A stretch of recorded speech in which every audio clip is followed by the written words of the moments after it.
हाय बच्चों, आज हम स्टार्ट करेंगे सेक्रेटरी प्रैक्टिस। ठीक है, 11th में भी हमको सेक्रेटरी प्रैक्टिस एक सब्जेक्ट था।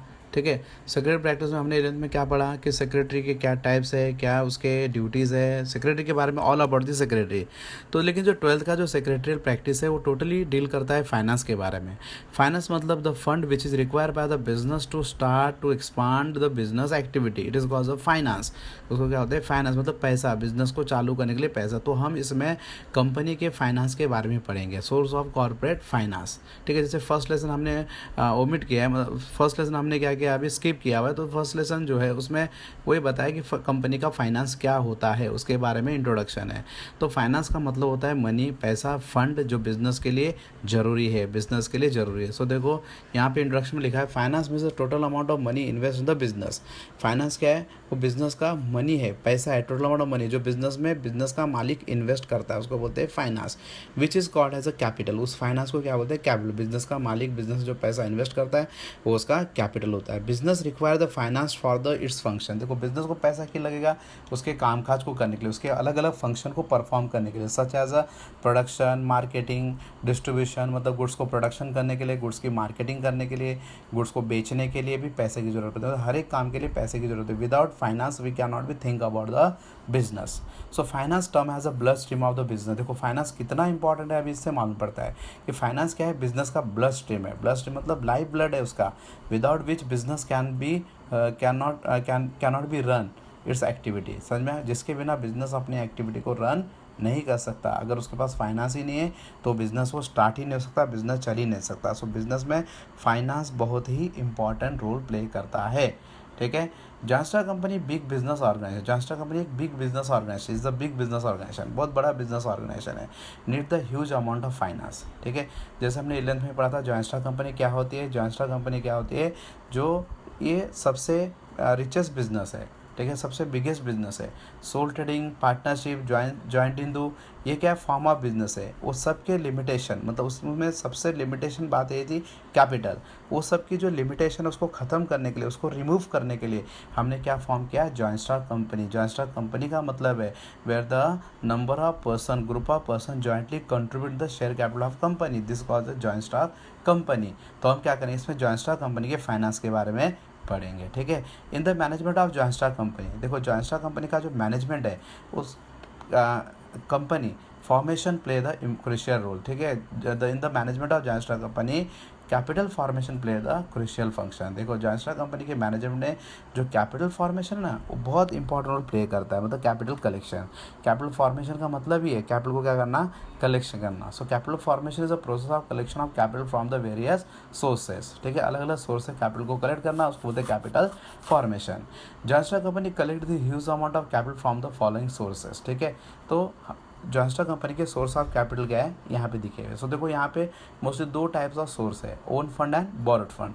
जॉइंट स्टॉक कंपनी है या कोई भी बिजनेस है, भले बिग बिजनेस, जॉइंट स्टॉक मतलब big business, small business also having the same source of capital. ठीक है, own fund and borrowed fund. Own fund मतलब खुद के पॉकेट का पैसा, बोरोड फंड मतलब the fund which is collected from the outsider. ठीक है, दूसरे से हम पैसा कलेक्ट करते हैं एज अ लोन। ठीक है, own and borrowed. Own fund मतलब खुद का पैसा, बोरोड मतलब लोन। ठीक है, अभी समझो मुझे छोटी सी दुकान भी स्टार्ट करनी है तो मैं क्या करूँगा, पहले मेरे पॉकेट से पैसा डालूंगा। ठीक है, पहले मैं कर्जा लेने लगूंगा, खुद के पॉकेट में पैसा रहेगा तो वो बिजनेस स्टार्ट करूँगा। तो मेरे पॉकेट में से जो पैसा मैं इन्वेस्ट करता हूँ वो मेरा ओन फंड है। और फिर अगर मेरे पास पैसे फिर भी कम पड़ते तो मैं मेरे फ्रेंड रिलेटिव से पैसा बोरो करता हूँ, लोन लेता हूँ, उसको बोलते हैं बोरोड फंड। वैसे जॉइंट स्टॉक कंपनी भी है। जॉइंट स्टॉक कंपनी खुद का कैपिटल जो होते हैं वो पब्लिक से कलेक्ट करती है क्योंकि वो बिग बिजनेस है। ठीक है, इसकी वजह से जॉइंट स्टॉक कंपनी फॉर्म होता है, पब्लिक से huge amount of capital collect करती है बाइस ऑफ शेयर्स, उसको बोलते हैं ओन फंड। तो जो पब्लिक जो शेयर्स में पैसा डालती है कंपनी की ओनर बनती है। ठीक है, तो सबसे पहला उसमें देखो ओन फंड है। ओन फंड कैसे होता है, शेयर्स और रिटेन अर्निंग। शेयर्स मतलब क्या होता है, जो शेयर होल्डर क्या करते हैं, कंपनी के कैपिटल में पैसा इन्वेस्ट करते हैं उसको शेयर्स बोलते हैं। तो कंपनी मोस्टली दो टाइप के शेयर्स पब्लिक को बेचती है, equity share and preference share. वो क्या है डिटेल में हम नेक्स्ट लेसन में पढ़ेंगे। ठीक है, उसके बाद रिटेन अर्निंग मतलब क्या होता है, जो कंपनी के जो प्रॉफिट का हिस्सा है। कंपनी देखो हर साल प्रॉफिट कमाती है तो कंपनी हर साल के प्रॉफिट को ऐसे मतलब स्पेंड नहीं करती, वो कुछ प्रॉफिट साइड में जमा करती है फ्यूचर की नीड के लिए, उसको बोलते हैं रिटेन अर्निंग। रिटेन मतलब अपने पास रखना। ठीक है, ये क्या हो गए, ओन फंड हो गए। और कंपनी क्या करती है, ओन फंड उतना इतना सफिशिएंट नहीं होता है। जैसे मेरे पॉकेट का पैसा मेरे लिए सफिशिएंट है, मैं रिलेटिव से कर्जा ले रहा हूँ, वैसे कंपनी भी क्या करती है, फंड को बोरो करती है, लेकिन वो रिलेटिव से नहीं करती है, वो क्या करती है, पब्लिक से कलेक्ट करती है, bye issue of debenture, public deposit, bond, ADR मतलब अमेरिकन डिपॉजिट, जीडीआर मतलब global deposit receipt, bank, financial institution, trade credit. Trade credit मतलब उधारी पे कर्जा, उधारी पे गुड्स और गुड्स को खरीदना बेचना। ट्रेड मतलब बाइंग एंड सेलिंग, वो भी क्या एक तरह का फाइनेंस है, ठीक है। तो देखो अबो सोर्स ऑफ फाइनेंस में भी एक्सटर्नल और इंटरनल, तो ऊपर के जो दोनों सोर्स देगा ना, ओन एंड बोरो, उसमें कुछ सोर्स इंटरनल है कुछ एक्सटर्नल है। तो उसमें इंटरनल सोर्स दो ही देखने जाएंगे, तो retain earning and trade credit. Retain earning, retain मतलब प्रॉफिट को, कंपनी खुद के प्रॉफिट को अपने पास जमा करते हैं, उसको इंटरनल हो गया। और ट्रेड क्रेडिट, ट्रेड मतलब कंपनी का खुद के अंदर का जो ट्रेड है, बाइंग एंड सेलिंग, वहाँ से पैसा कलेक्ट करती है। तो ये दोनों इंटरनल सोर्स है। तो एक्सटर्नल सोर्स का मतलब क्या होता है, when the capital is raise from the outsider, जब बाहर से कैपिटल कलेक्ट करते हैं उसको एक्सटर्नल सोर्स। तो कंपनी शेयर्स बेच के पब्लिक को डिवेंचर इशू करके कैपिटल कलेक्ट करते हैं externally. And internal source means when capital is made available from the with in the organisation, जब ऑर्गेनाइजेशन के अंदर से कैपिटल कलेक्ट किया जाता है उसको इंटरनल सोर्स बोला जाता है। तो यहाँ पे जो है मीन्स जो रिटेन अर्निंग है और ट्रेड क्रेडिट है वो इंटरनल सोर्स ऑफ फाइनेंस है। रिटेन मतलब प्रॉफिट को जमा करना, ट्रेड क्रेडिट मतलब बाइंग एंड सेलिंग, उधारी पे गुड्स एंड सर्विस को परचेज सेल करना, ठीक है। उसके बाद देखो नेक्स्ट है source of the own capital. Own capital की source, the capital raise by the company with the help of the owners share holder is called the own capital और ओनरशिप कैपिटल। देखो अभी जो शेयर्स बेच के company जो अपना capital होता है खुद कंट्रीब्यूट नहीं करता, वो पब्लिक को अपने कंपनी में शेयर खरीदने को क्या करता है, अपॉर्चुनिटी देता है। तो पब्लिक जो शेयर्स कंपनी में खरीदता है उस पर्सन को बोलते हैं शेयर होल्डर, और शेयर होल्डर कंपनी का ओनर होता है। और उस ओनर से जो कैपिटल में पैसा इन्वेस्ट करता है वो ओनर है। देखो मैंने बोला था ओनर ही कैपिटल देता है, बाकी कैपिटल नहीं देते, ठीक है। बाकी जो अगर समझो ओनर के अलावा जो पैसा देता है वो बोरोड कैपिटल होता है। So capital raise by the company with the help of the owner, owner के हेल्प से, ठीक है, जिसको शेयर होल्डर बोलते हैं, इस कॉल्ड ओन कैपिटल और ownership capital. The share holder, तो अगर कंपनी में शेयर पर्सन को अगर शेयर खरीद मतलब कैपिटल कंट्रीब्यूशन करना है तो उस पर्सन को क्या करना पड़ेगा, the share holder purchase share of the company and supply the necessary capital. Is one of form of the own capital, ये ओन कैपिटल का एक पार्ट है। Other form the own capital is retain earning, ठीक है। दूसरा form कौन सा है, रिटेन अर्निंग। रिटेन अर्निंग मतलब जो प्रॉफिट का हिस्सा कंपनी अपने पास में संभाल कर रखती है, खर्चा नहीं करती, फ्यूचर की जरूरत के लिए रखती है, उसको retain profit. It is also known as a ploughing back of profit. Plough back, plough मतलब रिटेन, बैक मतलब वापस, प्रॉफिट को मीन्स डिस्ट्रीब्यूट करने की अपेक्षा कंपनी क्या आती है वो प्रॉफिट अपने पास फ्यूचर की जरूरत के लिए रखती है, उसको क्या बोलते हैं, means plogging back of profit. It is अ री इन्वेस्टेड, ये जो प्रॉफिट है कंपनी क्या कहते हैं री इन्वेस्ट करती है in the by the business itself, मतलब खुद से कंपनी खुद के फ्यूचर के फाइनेंस के लिए उसको री इन्वेस्ट करती है। Return earning is the internal source of finance. देखो अर्लियर मैंने बताया कि रिटर्न अर्निंग कैसा है, इंटरनल सोर्स ऑफ फाइनेंस है। Own capital is regard as a permanent capital. देखो ये जो ओन कैपिटल है मीन्स ये कैसा कैपिटल है, परमानेंट कैपिटल है। Once it is a investment business it can not be repaid.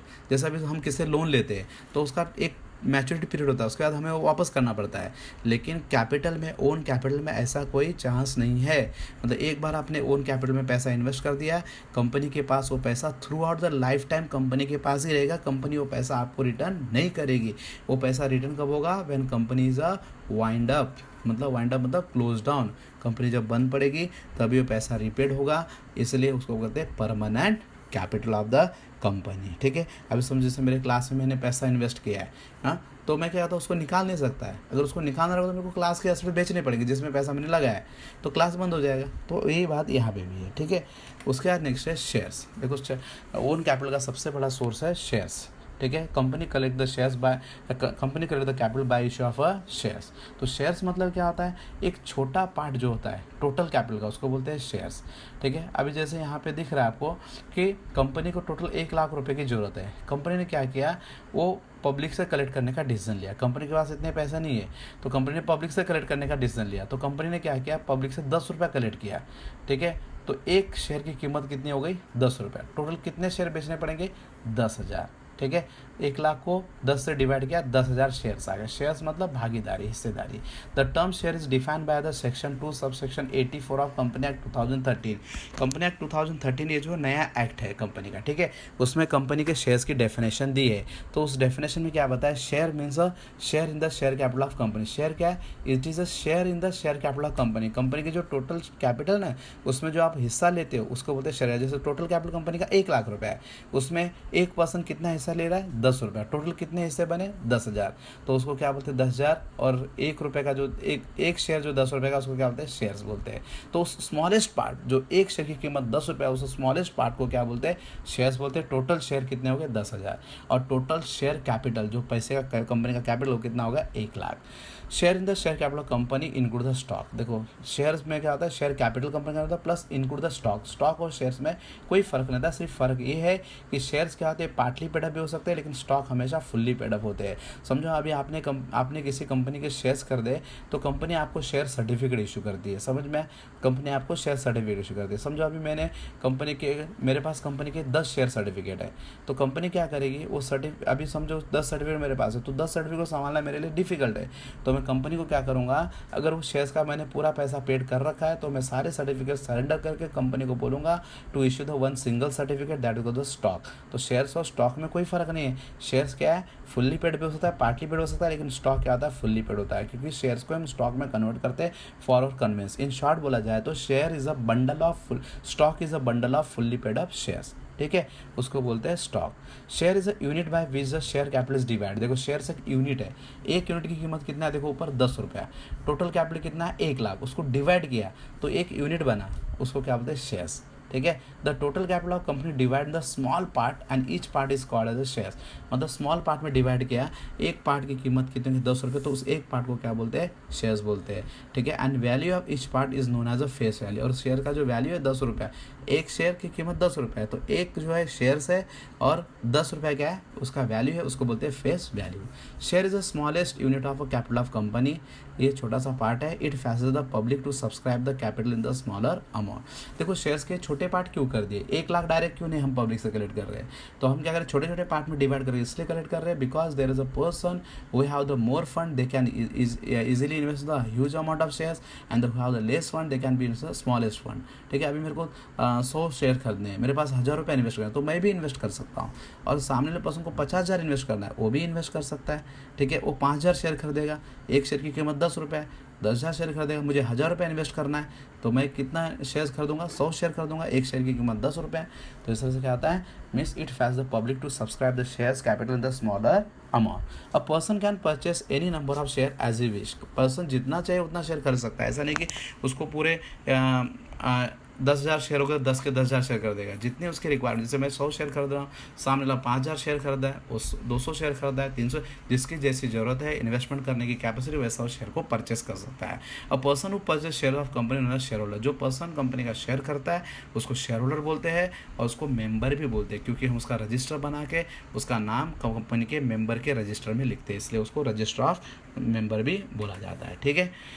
Features of shares. तो शेयर्स के फीचर में सबसे पहला मीनिंग, देखो हमने पहले पढ़ा वही मीनिंग है। मीनिंग में लिखा है share is the smallest unit in the total share capital of company. Total capital का छोटा सा जो पार्ट है उसको क्या बोलते हैं, शेयर्स बोलते हैं। छोटे से हिस्से को क्या बोलते हैं, शेयर्स बोलते हैं। So that's why share is the smallest unit in the total share capital of company.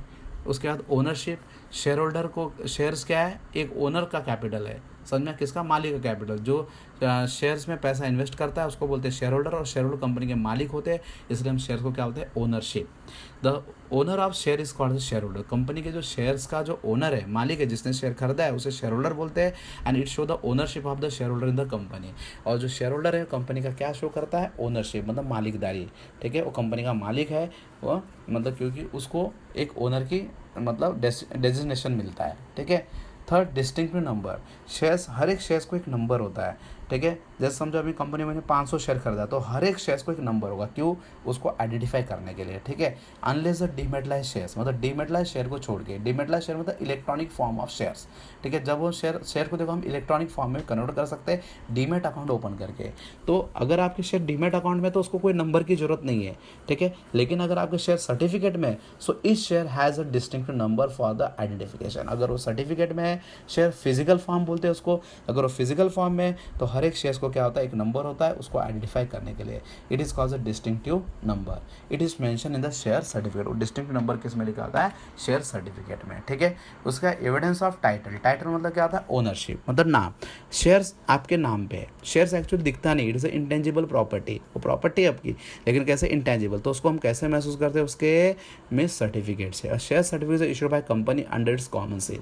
देखो शेयर सर्टिफिकेट में कंपनी का कॉमन सील, जैसे देखो यहाँ पे सर्टिफिकेट रिलायंस इंडस्ट्री लिमिटेड का आपको शेयर सर्टिफिकेट दिख रहा है, ठीक है। उसमें कंपनी का क्या लगा रहेगा, कॉमन सील, स्टैंप लगा होता है जो सिग्नेचर का काम करता है। वो एविडेंस है कि कंपनी में आपने शेयर खरीदा है। It is a document of title of ownership of shares, मतलब उस शेयर्स के ओनर हो आप, आपके नाम पे, टाइटल मतलब आपका नाम, आपके नाम पे वो शेयर्स है, उसका क्या है, एक एविडेंस है। A share is not any visible thing, share कोई विजिबल मतलब दिखता नहीं हो शेयर्स, मतलब शेयर्स मतलब कोई ऐसा शेयर टाइप दिखता है, ऐसा कुछ नहीं है। शेयर्स मतलब क्या होता है, एक प्रॉपर्टी है जो इनविजिबल प्रॉपर्टी है, जो मनी को रिप्रेजेंट करता है, ठीक है। It is shown by share certificate, और वो कैसे मालूम पड़ता है, शेयर सर्टिफिकेट। या तो फिर आपको, अगर आपने डीमेट अकाउंट ओपन किया है तो आपके शेयर इलेक्ट्रॉनिक फॉर्म है तो आपको नंबर में दिखाई देंगे वो, ठीक है। डीमेट फॉर्म मतलब इलेक्ट्रॉनिक फॉर्म, ठीक है। उसके बाद वैल्यू ऑफ शेयर्स, जो शेयर्स होते हैं उसके अलग अलग वैल्यू होती है। Is share as a different value, ठीक है। मनी, शेयर्स का हम वैल्यूएशन किस में करते हैं, मनी में, ठीक है। Expense of money, the term there में भी फेस वैल्यू, शेयर्स के अलग अलग वैल्यू, फेस वैल्यू। जैसे अभी हमने देखा था 1 लाख रुपए का शेयर कैपिटल है, उसको 10 रुपये मिला, तो 10 रुपये कौन सा value, face value. The value is return on the share certificate, ये जो 10 रुपये का वैल्यू है ना, वो शेयर सर्टिफिकेट में लिखा होता है। And mention the memorandum of association, memorandum of association का जो कैपिटल क्लाउज है, ठीक है। मेमोरेंडम के 6 क्लाउज होते हैं, 6 क्लाउज में कैपिटल क्लाउज होता है, उसमें ऑथराइज कैपिटल के बारे में लिखा होता है, और हर एक शेयर्स का कितना मिनिमम वैल्यू, उस मिनिमम वैल्यू को होते हैं फेस वैल्यू, वो उसके अंदर मेंशन होता है। उसका इशू प्राइस, अभी देखो 10 रुपये का शेयर्स हमने फिक्स किया, ठीक है, वो वैल्यू फिक्स है, लेकिन हम मार्केट में अगर बेचना चाहें तो उसको 10 में बेच सकते हैं, 12 में बेच सकते हैं और 9 में बेच सकते हैं। तो जिस प्राइस में मार्केट में उसको इशू करते हैं उसको बोलते हैं इशू वैल्यू। 10 का शेयर अगर 10 में इशू करेंगे तो पार वैल्यू बोलेंगे, 10 का अगर 12 में इशू प्रीमियम बोलेंगे, 10 का अगर 9 में इशू करेंगे तो कम प्राइस में क्या, उसको डिस्काउंट प्राइस बोलते हैं। जैसा हमारे मार्केट में शेयर्स का मतलब डिमांड रहेगा उसके हिसाब से करते हैं। उसके बाद market value, market value third value, जब हम एक बार शेयर पब्लिक को बेच देते हैं तो पब्लिक जब वो शेयर्स दोबारा दूसरे को किसी को बेचती है तो मार्केट में उस शेयर्स का जो डिमांड और सप्लाई उसको ध्यान में रखते हैं, उसका वैल्यू फिक्स होता है, उसको बोलते हैं market. This is the value of share determined by the demand and supply force in the market. Share market जो होता है, जैसे share market, Mumbai stock exchange वो शेयर मार्केट है, मुंबई BSE NSE ये शेयर मार्केट है। शेयर मार्केट में क्या होता है, शेयर्स के डिमांड और सप्लाई को ध्यान में रखते हैं, उसका प्राइस फिक्स होता है, उसको बोलते हैं मार्केट प्राइस, ठीक है। तो बोलते हैं मार्केट। उसका राइट, देखो शेयर होल्डर कंपनी के क्या है, ओनर है, मालिक है कि नहीं। तो एक मालिक का कंपनी में क्या अधिकार होता है, वो कंपनी के प्रॉफिट में हिस्सा ले सकता है, वो कंपनी में हर एक डिसीजन ले सकता है। तो वैसे शेयर होल्डर भी कंपनी के मालिक है। So as a owner of a company they have the all the right of the ownership. जैसे share holder confirm the certain right and on its share holder, मतलब जो शेयर्स है अपने holder को कुछ राइट देता है एज अ ओनर। क्या राइट देता है, right to receive the dividend. Dividend मतलब क्या, it is a part of profit which is divide in the share holder. देखो कंपनी का मालिक है, प्रॉफिट में हिस्सा, जो प्रॉफिट में उसको हिस्सा मिलता है उसको क्या बोलते हैं, डिविडेंड।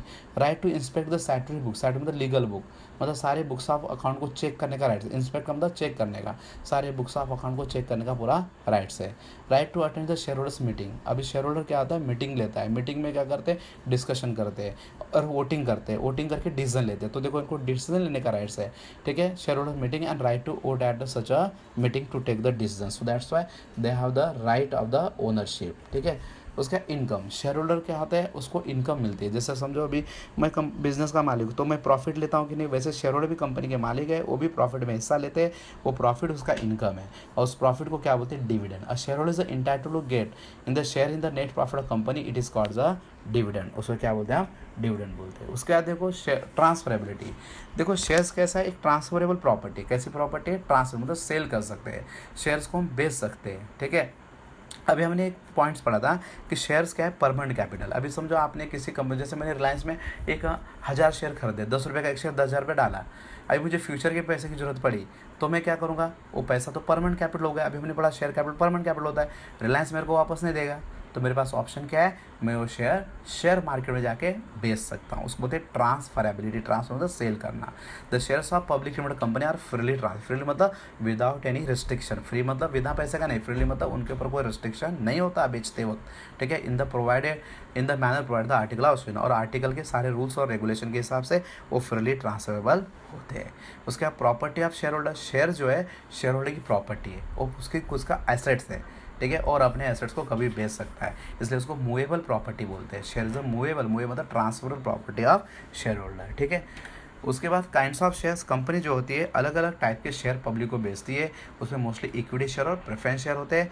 इक्विटी शेयर्स में क्या होता है, प्रेफरेंस शेयर क्या होता है, उसको हम डिटेल में पढ़ेंगे नेक्स्ट क्वेश्चन ही है टाइप्स ऑफ शेयर्स, उसमें डिटेल में इक्विटी शेयर उसके फीचर्स, प्रेफरेंस शेयर उसके फीचर्स, वो नेक्स्ट क्वेश्चन में हम पढ़ेंगे, ठीक है। So this is a kind of shares, this is a last point. Thank you.